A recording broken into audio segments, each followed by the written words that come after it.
This is one of the most reputable and expensive hospitals in Brazil.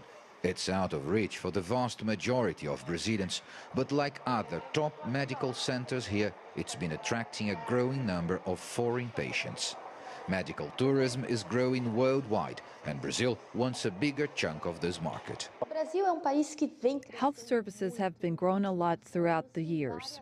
Hospitals invested a lot in technology, so we have some of the best facilities in our part of the world. Tourists traveling for medical reasons spend between 40 and 60 billion dollars a year, and the market is growing yearly around 20%. Brazil receives about 50,000 medical travelers a year from different parts of the world, mostly from neighboring Latin American countries like Ecuador, Bolivia and Uruguay, and mostly for cosmetic surgery. Foreign patients who come to Brazil for treatment can be roughly divided into two groups.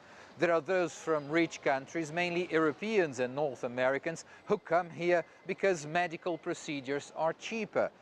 And there are those from developing nations, from Latin America and Africa, who come to Brazil because they can find top-quality hospitals for those who can pay. Currently, Brazil has 25 hospitals accredited by the Joint Commission International, an organization that certifies the quality of medical services worldwide.